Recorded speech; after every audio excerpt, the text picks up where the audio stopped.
ज्ञानातिमिरान्धस्य ज्ञानाञ्जनशलाकया चक्षुरुन्मिलितं येन तस्मै श्रीगुरवे नमः। नमामि हृदयेशे लीलाक्षिराब्धिसायनं लक्ष्मीसहस्रलीलाभिः योगमानं कलानिधिं चतुर्भिश्च त्रिभिस्तथा शरभिर्विराजते योऽसौ पंचदा हृदये नमः। बोले शिवल्लभाधीश की शिवकान्जी परम दयाल की।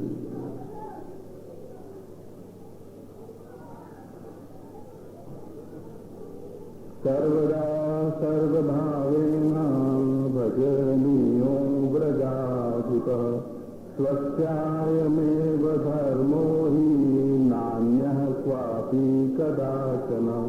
एवं सदा स्मकर्तव्यं स्वयमेव करिष्यति प्रभुः सर्वसमर्थो हि ततो निश्चिन्ततां व्रजेत्। यदि श्रीगोकुलाधीशो धृत सर्वात्मनारुधि ततः किम् अपरं ब्रूहि लौकिके वैदिकेरपि। अतः सर्वात्मनास्तस्य गोकुलेश्वरपादयो स्मरणं भजनं चापि न त्याज्यमिति मे मतिः। बोलो श्री वल्लभाधीश की शिव कान्जी परम दयाल की। षोडशगण के 10वें श्लोक 10वें ग्रंथ में चतुश्लोकी में हमने कल उसकी भूमिका के दर्शन किए। थोड़ा सा हम याद कर लें कल हमने क्या देखा। षोडश ग्रंथ के द्वारा हमें प्रभु के ऐश्वर्य की, वीर्य की, यश की, श्री की, ज्ञान की, वैराग्य की प्राप्ति होती है। तो षोडश ग्रंथ का बड़ा ही महत्व अपने पुष्टि मार्ग के वैष्णव के जीवन में है। दूसरी बात ये देखी कि 5 प्रकार की चतुश्लोकी पुष्टि मार्ग में उपलब्ध है। पहली शिवल्लभाचार्य जी तरफ चतुश्लोकी, दूसरी भागवत जी में 2 हैं। एक है चतुश्लोकी भागवत जो हमने कल देखा कि भगवान ने ब्रह्मा जी को ये चीज दी और ब्रह्मा जी ने अपने मानस पुत्र नारद जी को दी। नारद जी ने वही भागवत जी जो चतुश्लोकी भागवत है वो वेद व्यास जी को दी। वेद व्यास जी से विनंती करी कि आपने तो अनेक ग्रंथ साहित्य लिखे हैं, पुराण लिखे हैं, लेकिन अभी तक आप प्रभु के स्वरूप को और प्रभु की लीला को जान नहीं पाए। इसलिए आप ये चतुश्लोकी भागवत जो है आप इसको स्वीकार करो और समाधि में उसका अवलोकन करो और अवलोकन करके प्रभु के स्वरूप को जानो और प्रभु की लीला को जानो। और व्यास जी ने समाधि में बैठकर साक्षात प्रभु के दर्शन किए, साक्षात प्रभु की लीलाओं के दर्शन किए और 4 श्लोक का विस्तार करते करते पूरे 18,000 श्लोक की भागवत जी प्रकट कर दी। तो इस 18,000 भागवत जी के जो श्लोक है वो पूरे उसका मूल जो है वो चतुश्लोकी भागवत के अंदर आ जाता है। इसलिए इसका एक बड़ा ही महत्व अपने पुष्टि मार्ग के अंदर है। तीसरी चतुश्लोकी हमने देखी कि वृत्तासुर चतुश्लोकी, उसका भी हमने एक प्रकार देखा कैसे वृत्तासुर ने प्रभु का दर्शन किए और 4 मांगे प्रभु के सामने रखी। चौथी चतुश्लोकी श्री गोसाई जी कृत चतुश्लोकी जिसके अंदर पुष्टि मार्ग के 4 सिद्धांत बताए हैं। और 5वीं है श्री हरिराय जी का चतुश्लोकी जिसके अंदर भी पुष्टि मार्ग के 4 सिद्धांतों की बात हमको बताई गई है। ये 5 प्रकार के चतुश्लोकी में हम वृत्तासुर चतुश्लोकी और श्री महाप्रभु जी का चतुश्लोकी इन दोनों की तुलनात्मक हम अध्ययन करते हुए इसका हम दर्शन करेंगे कि किस तरह से एक वैष्णव को भी प्रभु के सामने क्या मांग करनी चाहिए कि जिस तरह से वक्तासुर ने प्रभु के सामने मांग करी। इस 4 श्लोक के अंदर हमें 4 पुरुषार्थों के दर्शन बताए जाएंगे। देखो, आप भागवत जी का भी श्रवण कर रहे हो, उसका दर्शन कर रहे हो। आपको पता है, और शायद शास्त्री जी आपको बताएंगे कि नारायण भगवान ने ये भागवत जी जो है ब्रह्मा जी को दी, ब्रह्मा जी ने नारद जी को दी, नारद जी ने ये भागवत जी वेद व्यास जी को दी, और वेद व्यास जी ने ये भागवत जी सुखदेव जी को दी, और सुखदेव जी ने ये भागवत जी परीक्षित राजा को दी। इतने सारे महानुभाव, इतने मुमुक्षा वाले होते हुए भी सभी ने केवल श्रवण ही श्रवण किया। कोई भी इनमें से भगवान श्री कृष्ण को खोजने के लिए नहीं गया। किसी ने भी भगवान की ठाकुर जी की सेवा नहीं करी, और सेवा नहीं करो तो प्रभु प्रसन्न कैसे होंगे। पति की भी सेवा अपन करें और एक पति का नाम लें, इन दो में कोई फर्क है कि नहीं? प्रसन्न कब होगा पति? जो सेवा करोगे उनकी साक्षात है, और केवल नामस्मरण करते रहोगे उनके सामने बैठ के हैं और भजन करते रहोगे तो नाराज होकर चले जाएंगे कि ये कैसी मेरी पत्नी है कि केवल मेरे ही नाम का भजन कर रही है लेकिन मेरी सेवा नहीं कर रही है। तो इतने सारे महात्मा मुमुक्षु सभी ने ये भागवत जी का श्रवण किया, इस भागवत जी का कीर्तन किया, लेकिन कोई भी श्री कृष्ण को खोजने के लिए गया नहीं है। इसीलिए श्री महाप्रभु जी ने उसका और स्पष्टीकरण किया। करे वैष्णवराज, आप इतने सारे श्रवण करते हो, लेकिन आप अपने जीवन में ये 4 पुरुषार्थ समझ लो। यदि आपने 4 पुरुषार्थ समझ लिए तो संपूर्ण पुष्टि मार्ग के फल की प्राप्ति हो जाएगी। कल मैंने बताया था कि भागवत जी का केंद्र, उसका जो निष्कर्ष है वो ये 4 श्लोक के अंदर हमको मिल जाएगा। चतुश्लोकी के अंदर केवल श्रवण करना तो ये साधन के रूप में, श्रवण के बाद उसको आप याद रखो, उसका कीर्तन करते रहो, वो भी एक साधन के रूप में। उसका सदैव स्मरण बना के रखोगे कि भाई वर्षों पहले के अमुक दिन पहले या अमुक समय पहले आपके यहाँ पे ये भागवत जी हुई, लेकिन इसको यदि आपने सेवा रोज उस चीज को नहीं लिया तो वो फल के अंदर आप उसको प्रवेश नहीं कर पाओगे। इसलिए ये 4 जो श्लोक हैं उसमें 4 पुरुषार्थ बताए हैं, धर्म, अर्थ, काम और मोक्ष। कल हमने देखा कि वैसे तो शास्त्रों के अंदर 3 प्रकार के पुरुषार्थ बताए गए, एक लौकिक पुरुषार्थ, दूसरा पारलौकिक पुरुषार्थ और तीसरा है पारमार्थिक पुरुषार्थ। धर्म रूप पुरुषार्थ करने के लिए धर्मशास्त्र दिया, अर्थ पुरुषार्थ सिद्ध करने के लिए अर्थशास्त्र दिया, काम पुरुषार्थ सिद्ध करने के लिए काम शास्त्र दिया, और मोक्ष पुरुषार्थ सिद्ध करने के लिए मोक्ष शास्त्र दिया। लेकिन बालबोध ग्रंथ में श्री महाप्रभु जी ने उसका स्पष्टीकरण किया कि ये धर्मशास्त्र, अर्थशास्त्र, काम शास्त्र और मोक्ष शास्त्र जो है वो ऋषि विचारित है, जीव विचारित है, और ये जितने भी पुरुषार्थ हैं वो केवल प्रवाही जीवों के लिए है, वो केवल मर्यादा जीवों के लिए है। यदि आपने ब्रह्म समन की दीक्षा ली है, यदि आप इस पुष्टि भक्ति मार्ग के अंदर आए हो, तो आपके लिए ये शास्त्र नहीं बनाए गए हैं, बल्कि श्री महाप्रभु जी ने कहा कि ये जो चतुश्लोकी है और ये जो 4 पुरुषार्थ हैं वही श्री वैष्णव पुष्टि मार्गी वैष्णव के लिए है। तो इन एक श्लोक के अंदर आपको एक पुरुषार्थ के दर्शन होंगे। वैसे तो श्री महाप्रभु जी ने अन्यत्र एक श्लोक के अंदर इन 4 पुरुषार्थों का बड़ा ही सुंदर विवेचन किया है। उसमें श्लोक है कि पुष्टि मार्गे हरेर्यदास्यम धर्म, अर्थो हरिरेव ही, कामो हरेर्दिदृश्येव, और मोक्ष कृष्ण से तेर ध्रुवम। पुष्टि मार्गे हरेर्यदास्यम, सबसे पहले हम समझे धर्म पुरुषार्थ को। ये भूमिका हम समझ रहे हैं, अभी जो श्लोक के अंदर प्रवेश नहीं किया। भूमिका में हम पहले समझ लें 4 पुरुषार्थ। पहला है धर्म पुरुषार्थ। धर्म पुरुषार्थ उसके अंदर बताया गया कि पुष्टि मार्गे हरिहर दास्यम, एक वैष्णव ब्रह्मस्मरण की दीक्षा लेने के बाद जब वो अपने आप को दास सिद्ध कर दे, शरण भावना उसके अंतःकरण में सिद्ध हो जाए, तो आप समझ जाओ कि आपने अपने जीवन के अंदर धर्म पुरुषार्थों को सिद्ध कर दिया। इसमें दास भाव कैसे शरण अपने को स्वीकार होगा? दास भाव सिद्ध करना इतना आसान नहीं है। पुष्टि मार्गे शरण और मर्यादा मार्गे शरण, क्योंकि दास तो सभी बनते हैं, सभी मार्ग के अंदर जाते हैं, लेकिन पुष्टि मार्गे शरण और मर्यादा मार्गे शरण में भी थोड़ा भेद है। लक्ष्मी जी के जब विवाह प्रभु के संग हुआ, तब भगवान ने लक्ष्मी जी से कहा कि अब आप हमारी अर्धांगिनी बन गए हो, आप मेरे हृदय में विराजे।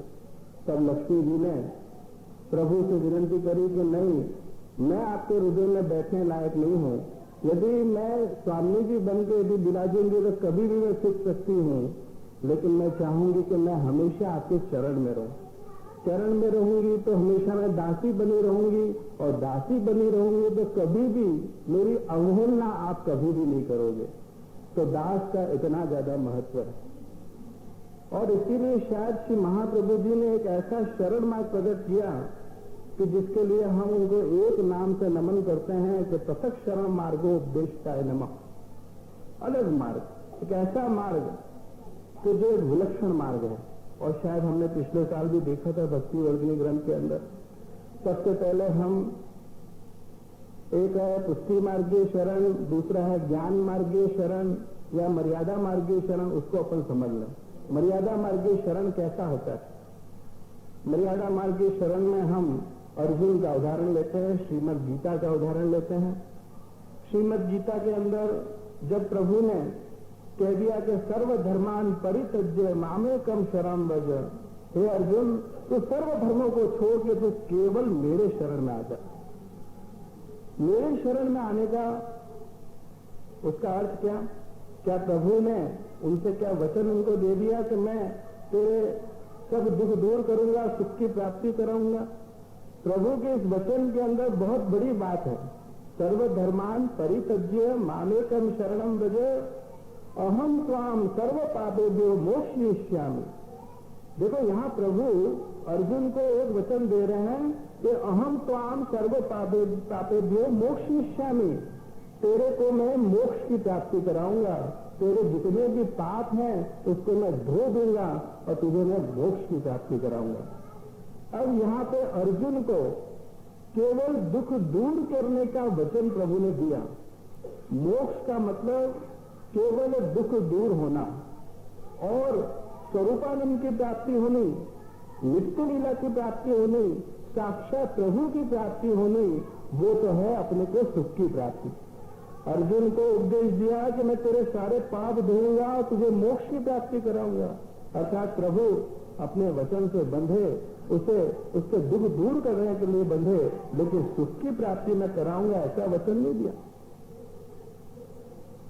मीराबाई के प्रसंग में भी आप देखो तो जहर का प्याला मीराबाई को दिया गया, और ये जो मीराबाई है वो जहर का प्याला से दुख होगा उनको, तो दुख को दूर करने के लिए वो भगवान श्री कृष्ण के पास पहुंच गई और वहां पे जहर के प्याले को भोग में धर दिया, ताकि भगवान उस जहर को अमृत में बना ले।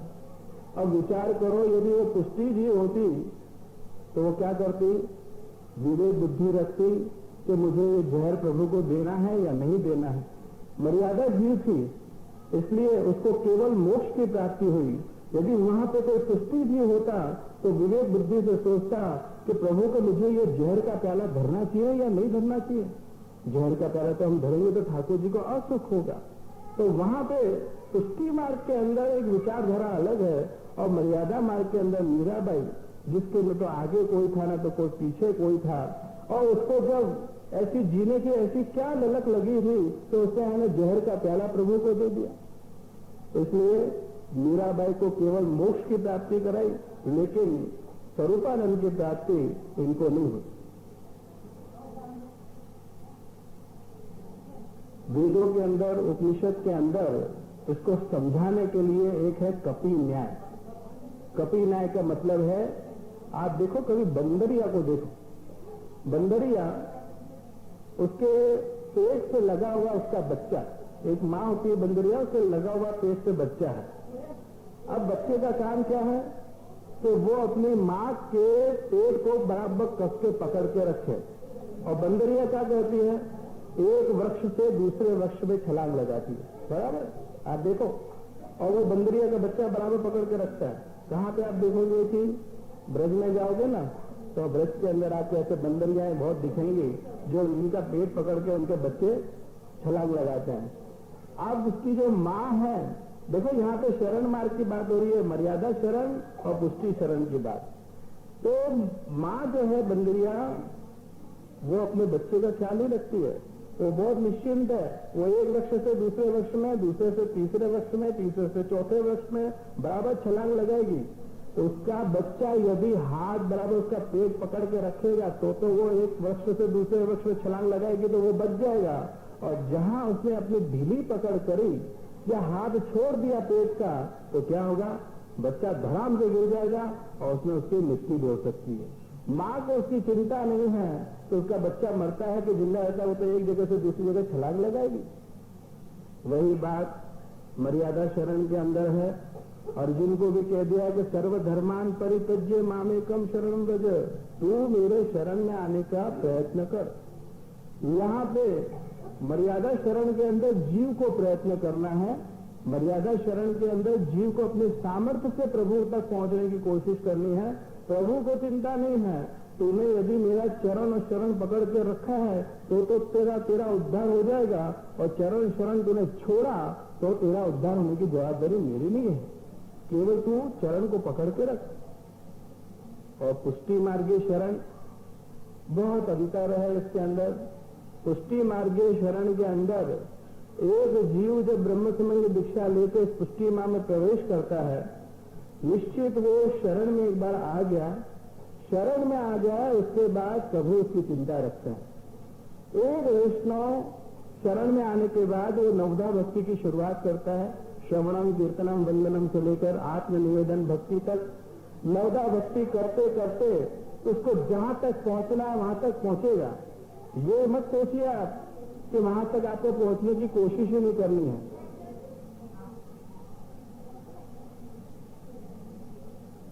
श्री वल्लभा श्री गोसाई जी, एक वैष्णव का जितना सामर्थ्य होगा वो शरण बंधन करते करते नवधा भक्ति करते करते वो आगे बढ़े। अंतिम पड़ाव तक हम पहुंच नहीं पाते हैं। अधूरे में ही हमारा शरीर जवाब दे जाता है, अधूरे में ही हमारी बुद्धि जवाब दे जाती है। हम प्रभु के सामने हताश हो जाते हैं और हम विनती करने लगते हैं, प्रभु अब मेरी शक्ति नहीं है कि मैं अब आपकी सेवा करूं, अब मेरी शक्ति नहीं है कि मैं आपके श्रवण के अंदर मेरा चित्त लगाऊं। अब न तो पहले जैसी मेरी स्थिति है, न तो मैं चित्त लगा सकता हूं, न तो मैं इसकी सेवा कर सकता हूं, न तो मेरा इतना जो सत्संग का जो निर्वाह मुझे करना चाहिए मैं नहीं कर पा रहा हूं। प्रभु क्या कहेंगे उस समय, ऑल राइट, तू जहां पे है तू वहीं पे रह, मैं सामने से आके तुझे उठा लूंगा। एक है भक्ति मार्ग जहां एक छेड़े से एक पुष्टि जीव चल रहा है और दूसरे छेड़े से प्रभु चल रहे हैं, और दोनों जब जहां पे मिलते हैं वो जो संगम स्थान है उसी को हम पुष्टि मार्ग कहते हैं। तो पुष्टि मार्ग के अंदर आप ये समझ लो कि जीव को कृपा के द्वारा प्राप्त करना है, और मर्यादा मार्ग के अंदर जीव को अपने प्रयत्नों के द्वारा, अपने सामर्थ्य के द्वारा उसको प्राप्त करना है। और ये बात हम अच्छी तरह समझते हैं कि हमारा सामर्थ्य है कितना। हमारे पास कोई सामर्थ्य नहीं है। हम अंत तो गत्वा हमारी जीर्ण जैसी स्थिति होती चली जा रही है, हमारी शक्ति क्षीण होती जा रही है, एक जीव की शक्ति कुछ भी नहीं है। तो पुष्टि मार्ग के अंदर जहां पे जीव की शक्ति खत्म होती है वहां पे प्रभु की शक्ति का बल लेके वो आगे बढ़ जाता है। तो एक वैष्णव जब अपने जीवन के अंदर दास भाव को सिद्ध कर ले, शरण भावना को सिद्ध कर ले, तो आप समझ लो कि आपने अपने जीवन के अंदर धर्म पुरुषार्थ कर लिया।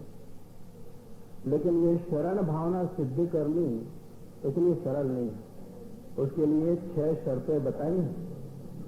6 शर्तों के अंदर पंच श्लोकी में 6 शर्तें हैं, और यदि ये 6 शर्तें आप कबूल कर लेते हो तो आपकी शरण भावना सिद्ध होती है और आपका धर्म पुरुषार्थ भी सिद्ध होता है। सबसे पहला शर्त यह है कि अनुकूल से संकल्प। प्रभु को जो अच्छा लगे उसका संकल्प ले लो। ये तो ले सकते हो ना। प्रभु को क्या अच्छा लगता है? प्रभु की सेवा करना प्रभु को अच्छा लगता है। प्रभु को सुंदर से सुंदर सामग्री भोग देना वो प्रभु को अच्छा लगता है। जीव समर्पित वस्तु लेता है वो प्रभु को अच्छा लगता है। प्रभु के सामने बैठ के वो सत्संग करता है तो वो प्रभु को बहुत ज्यादा अच्छा लगता है। प्रभु का अनन्यता, अन्याश्रय को छोड़ के अनन्य भाव से प्रभु की सेवा में तल्लीन रहे और अन्याश्रय को छोड़ दे तो वो प्रभु को अच्छा लगता है। ये जो है जो प्रभु के हम अनुकूल बन जाए। एक व्यक्ति सबसे ज्यादा सामने वालों को जब प्रसन्न कर सकता है कि जब हम सामने वाले के अनुकूल बन जाए। सामने वाला जैसा के वैसा हम करने लग जाएं तो क्या होगा? बहुत प्रसन्न होगा सामने वाला। एक साधारण जीव प्रसन्न हो जाता है तो स्वाभाविक है ठाकुर जी भी प्रसन्न हो जाएंगे। आखिर जीव भी तो जो है प्रभु का अंश है। जो हमारा नेचर है वो प्रभु का नेचर है और जो प्रभु का नेचर है वो हमारा नेचर है। अनुकूल से संकल्प है। आज से और अभी से ही आपने भी ब्रह्म समाज की दीक्षा ली है तो नियम ले लो, संकल्प ले लो इस भागवत जी के अंदर ठाकुर जी के सामने तो मुझे प्रभु को जो अच्छा लगेगा, जो प्रभु को अनुकूल होगा मैं वो करूंगा, उसके द्वारा दास भाव को सिद्ध करूंगा। दूसरा है प्रतिकूल विसर्जनम। प्रभु को जो चीज अच्छी नहीं लगती है उसको अपन छोड़ दें। कौन सी चीज प्रभु को अच्छी नहीं लगती है? आप अन्याय करते हो ना, वो प्रभु को अच्छा नहीं लगता है, वो आज से छोड़ दो। प्रभु को क्या अच्छा नहीं लगता है? आप दुष्कर्म करते हो वो प्रभु को अच्छा नहीं लगता है। आप असमर्पित वस्तुएं लेते हो वो प्रभु को अच्छा नहीं लगता है। आप असदा लाभ करते हो वो प्रभु को अच्छा नहीं लगता है। आप अविश्वास प्रभु पे करते हो वो प्रभु को अच्छा नहीं लगता है। तो मेरे प्रभु को जो चीज अच्छी नहीं लगी है वो मुझे छोड़ देनी है। प्रतिकूले विसर्जनम। तीसरी शर्त है कि करिष्यति विश्वास। प्रभु ने हमें स्वीकार किया है, हमारे माथे पे प्रभु विराज रहे हैं, प्रभु सत्य हैं। भागवत जी का श्रवण करने के बाद तो निश्चित रूप से अपने को दृढ़ निश्चय हो जाना चाहिए कि हमारी कितनी भी परम विपरीत स्थिति हो जाए, विषम परिस्थिति आ जाए, पर हमारा मन कभी भी डगू मगू नहीं होगा। हम हमेशा हमारे प्रभु पे विश्वास करेंगे। हमारी लौकिक सुख में और दुख की असर हमारे प्रभु की सेवा और सत्संग में नहीं होने देंगे। ये एक तीसरी शर्त। चौथी शर्त है भर्तृत्व वर्णम यथा। प्रभु ने हमें पसंद किया, प्रभु ने हमारा स्वीकार किया है और मैं प्रभु से वर चुकी हूं, ये भाव जो आपके हृदय में जग गया और मेरे प्रभु मेरे अलौकिक पति के रूप में है, एक आत्मा का पति के रूप में है। कल ही अपन ने देखा अपने अंदर रहा हुआ जो जीव है न तो स्त्री है न तो पुरुष है, इसलिए जीवात्मा के लिए सर्वे सर्वा जो है वो परमात्मा है। इसलिए प्रभु ने मुझे स्वीकार किया है और मैं प्रभु के लायक रहूंगा या रहूंगी, ये भाव हमारे हृदय में जग जाए तो वो हो गया भर्तृत्व वर्णम यथा के वो चौथी शर्त होगी। इससे दास भाव सिद्ध होता है। पांचवी शर्त है आत्मनिवेद्य कार्पण्य, दीनता। दीनता होनी बहुत जरूरी है। ब्रह्म समाज की दीक्षा लेते ही, क्योंकि ब्रह्म समाज की दीक्षा के अंदर 3 मंत्र आए हुए हैं, अष्टाक्षर मंत्र, गद्य मंत्र और पंचाक्षर मंत्र। इसके द्वारा हमारे अंदर एक दीनता का भाव प्रकट होता है, समर्पण का भाव प्रकट होता है। तो दीन भाव होना जरूरी है। एक वैष्णव ऐसे जिनको देखो वो सारे दिन इस तरह से हाथ जोड़ के ही खड़े रहते हैं। बहुत बार देखा कि हाथ जोड़ के खड़े रहते हैं। अपनी की स्थिति ये है कि अपने हाथ कभी तो यूं करते हैं, कभी यूं करते हैं, कभी यूं करते हैं। अपन बार बार अपने हाथ का एक्शन बदलते रहते हैं। बराबर अपन शांति से बैठ ही नहीं सकते। और मेरे ख्याल से अपन 3-4 घंटे जो बैठते हैं सुबह 9 से 12 और 3 से 6, तो बार बार में अपने शरीर में हलचल मची रहती है। कभी ऐसे बैठते तो कभी वैसे बैठते। तो वो जो वैष्णव है, बड़ा ही दीन वैष्णव, वो हाथ जोड़ के ऐसे खड़ा है। उससे पूछा गया, कह रहे भाई आज सारे दिन ऐसे हाथ जोड़ के क्यों खड़े रहते हो? तो कहा कि जे ऐसा है कि अपने शरीर के जितने भी अवयव हैं उन सबके ऊपर तो नियंत्रण हो जाता है, लेकिन हाथ के ऊपर नियंत्रण नहीं होता। हाथ कुछ न कुछ अपने क्रम को करते ही रहते हैं। इसलिए मैंने सोचा कि इसके ऊपर नियंत्रण कैसे किया जाए। अब माथे को हिलाना नहीं है तो अपन नहीं हिलाएंगे, सीधे स्ट्रेट बैठे हुए तो बैठे ही रहेंगे। लेकिन हाथ चगो मगो, अब देखो आप चलते भी हो गए, वो वॉकिंग के पोजीशन में भी हो गए, तो चलते चलते भी आप देखोगे अब सामने वाले के हाथ हिलते रहते हैं। तो हाथों के ऊपर अपना कंट्रोल नहीं है, इसलिए उसने सोचा कि मैं कैसे अपने हाथों को बांधूं।